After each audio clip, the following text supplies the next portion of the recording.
Let's talk about something that most fitness coaches just won't say out loud. If you're an Asian man over the age of 30 years old and you've been training consistently, you're eating clean, you're even cutting out sugar, junk food, and all that stuff, and your body is still not changing, this video is especially for you. I've worked with over 1,200 high-performing men. I was a former UFC sports medicine team, and the ones who really struggled the most to build muscle, lose fat, and feel good in their body, honestly, it's actually Asian men over the age of 30, especially myself.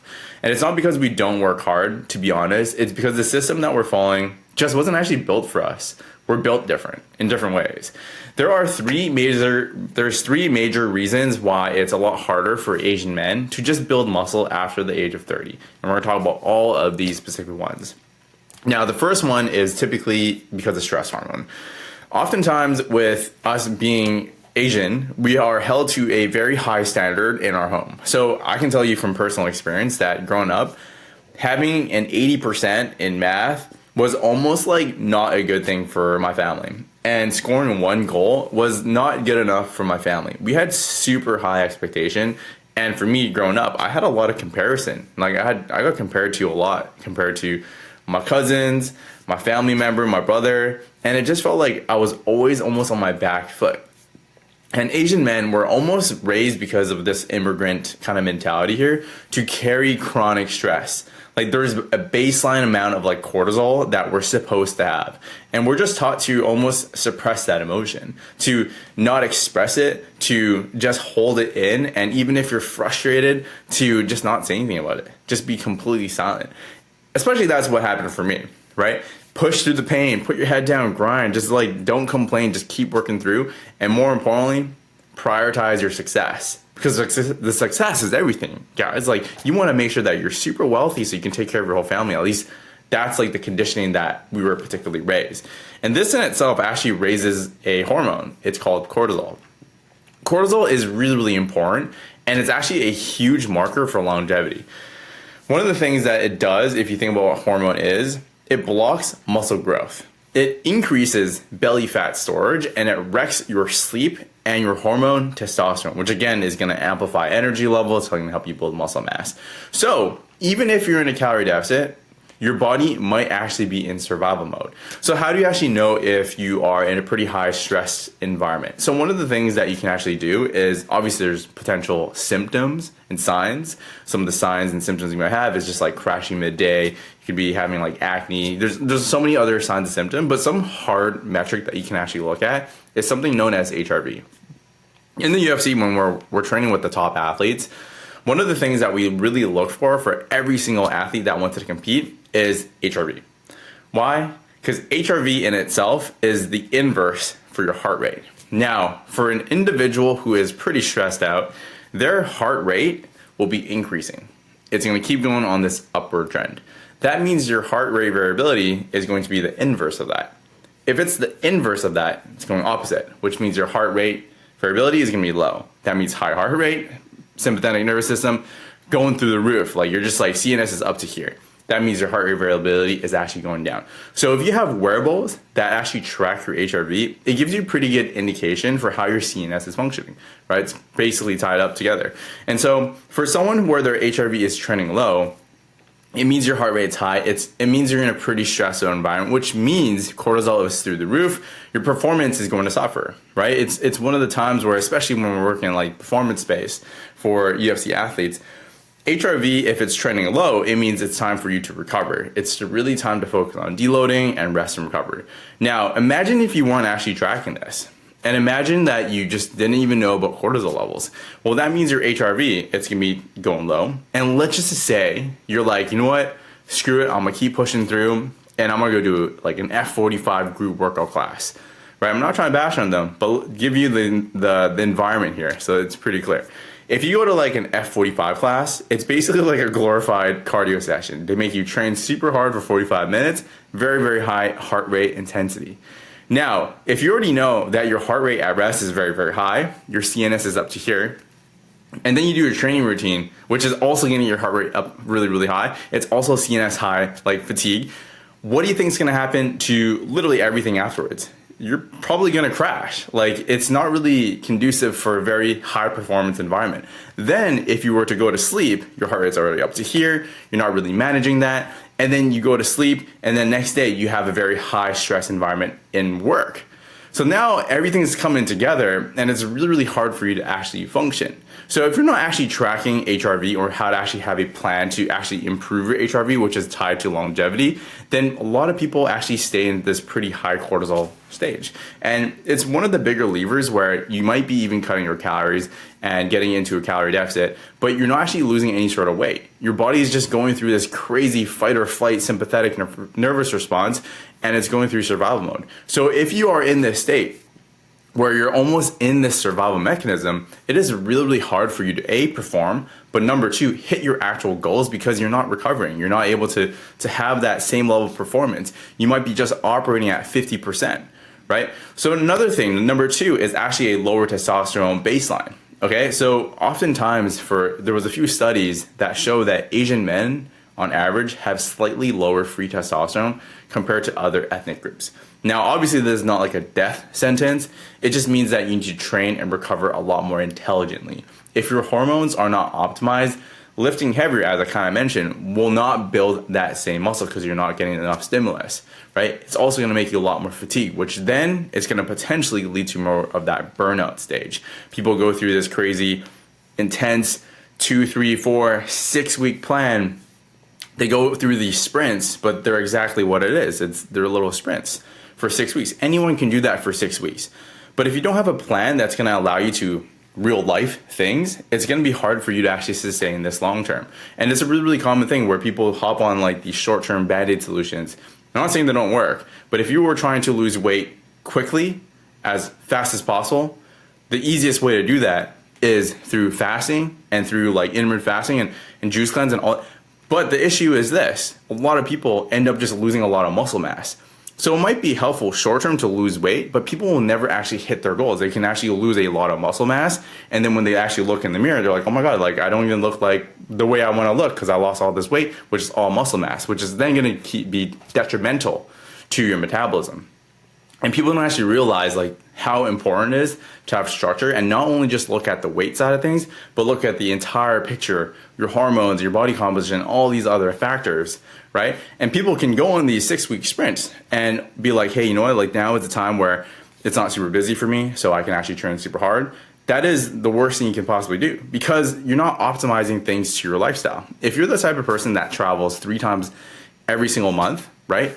It means that if you don't create a plan where you're still able to travel 3 times a month and you're only able to train when you're at home, it means that every like week or so, you're going to have to fall off your plan. But if you have a plan where you know you have to train while traveling and have a system around that, that in itself is so important. It's going to create a longer term plan as opposed to these quick 6 week challenges. So number 3 is culturally conditioned burnout. Okay, so a lot of Asian guys that even we coach, they don't even realize that they're burnt out, right? They wake up exhausted. The day hasn't even started yet. And they push through a lot of caffeine. They crash at nighttime. They still try to optimize everything, but it's through sheer willpower. Okay, so here's the honest truth. You cannot build a high performance body with a low performance nervous system. Nervous system is everything. Okay, it's literally how you do everything. It's the one function in your entire body where if something were to happen and there was a small damage to your brain, your entire whole body is going to be completely different. Like you're not going to be able to move your arms. It's that important, right? Like if you lost your fingers or your arm, you know, it's going to suck for sure, but you're still going to be able to be you. But if you lose like a bit of your brain, you lose a little bit of that aspect of your performance in your actual function, your CNS, your entire body is you're probably a completely different person, to be honest. And so people are trying to operate in high performance with a low performance nervous system, and that's not going to work. In the highest level at the UFC, I remember, I'm not going to say his name, but he's a pretty well-known athlete. And again, every single fighter who is competing at the UFC, they're all training super hard. Like they're all kicking each other's butt, right? So what's the difference between someone who just gets into UFC, where they're equally training as hard, this is minus skill, by the way, versus someone who's been a veteran. He's been doing this for such a long time. The difference is optimization and recovery. how well can you actually recover? How well can you manage your central nervous system? How much can you manage your mental bandwidth? One of the biggest mistakes that we often see for individuals is if you're a high performer, and this is only for high performers, and the only method in which you're gonna do to lose weight is through cardio, first off, that takes a lot of time. But secondly, people don't realize that this takes so much mental bandwidth. It requires you to literally go on the bike or do the thing, suck up like 60 minutes to an hour and a half every single day. But then from here, you're utilizing your brain, literally your mental bandwidth for things that is so ineffective. It is like the most, not saying it's not important because you can obviously get results there, but it is like the least effective way for you to actually get to your goals if you only rely on this small tool. The most important thing that we try to look for is like, how can you optimize someone's metabolism in your central nervous system? Because these are like the thing that's going to drive 20%, that's going to drive 80% of the results. Okay. So obviously I got to tell you guys how to actually, work through this and what the 5 things you can do right now to start building that lean muscle and reverse belly fat, especially after the age of 30. Because if I don't do that, what's the point of this video? I want to make sure that you guys are taken care of. So the first thing I really want you guys to do is actually prioritize your nervous system. Like really think about your brain as one of the most important structures in the entire body. And it truly is. So before changing your entire training, fix your baseline. The first thing we want you to do is optimize your central nervous system by first off, literally getting sunlight first thing in the morning. It sounds super simple. No one does it. You should do this, right? Give yourself some vitamin D. It's going to boost your energy, okay? Number 2 is stop working 1 hour before bed. Gives you some time to recharge or reset. Number 3, cold shower or breath work for stressful days. If you are feeling always in a rush, like your heart rate's going up, like you need some time to get the heart rate back down. The other thing, the last thing, number 4, is doing 10,000 steps a day. No headphones, no distraction, just being completely present, right? And these guys, it sounds really, really basic, but these are literally like the secret to calming down your central nervous system and your cortisol level. At least this is like what we implement for a lot of our clients who have a very, very high CNS cortisol level, okay? So number 2, we're gonna focus on lifting heavy, but very low volume. First off, there's this preconceived notion that you think you have to train for like 3 hours a day to get in the best of your life, or even build muscle mass. Like you don't need to do that, right?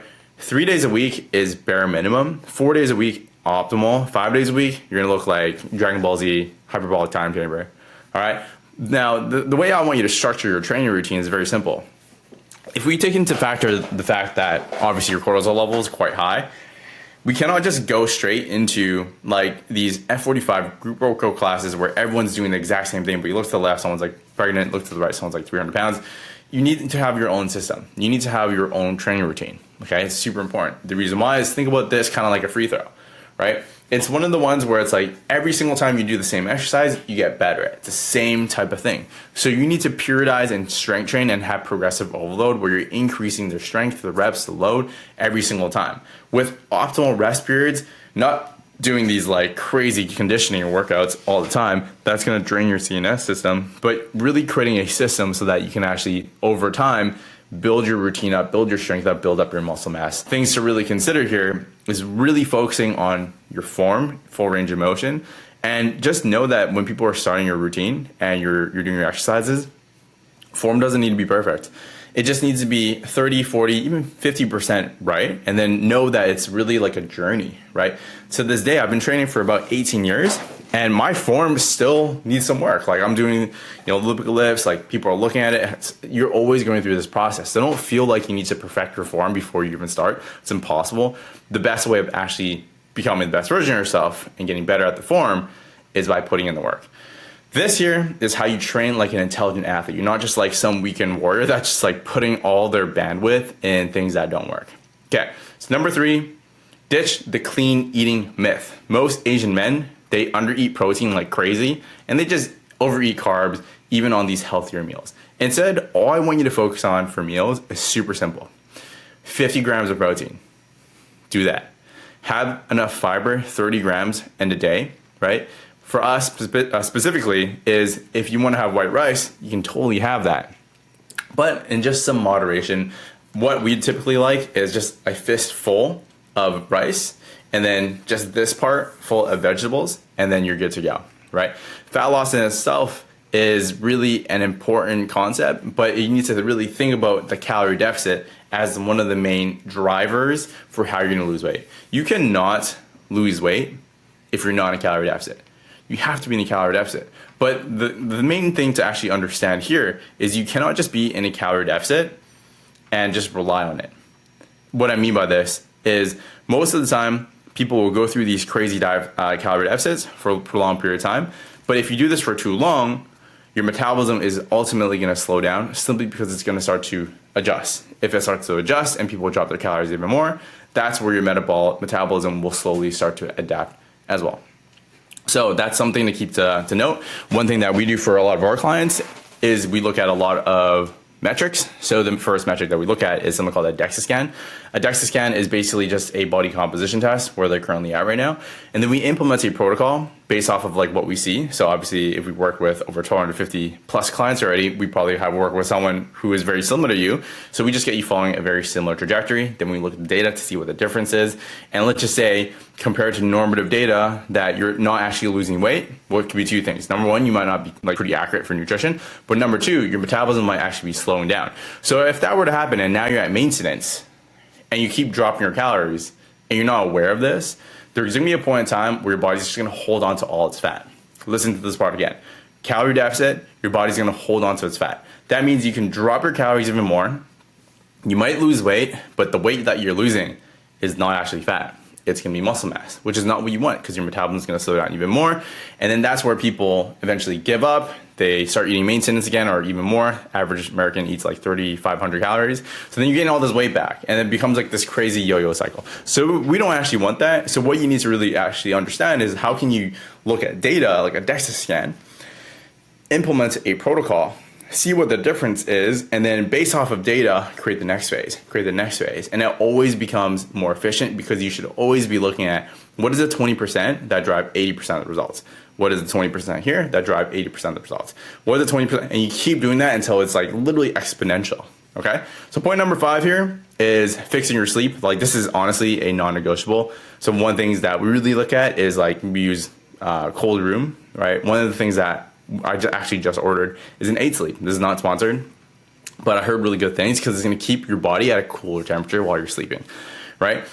We also, for us as well, we do no phone 60 minutes before bed because of the actual light.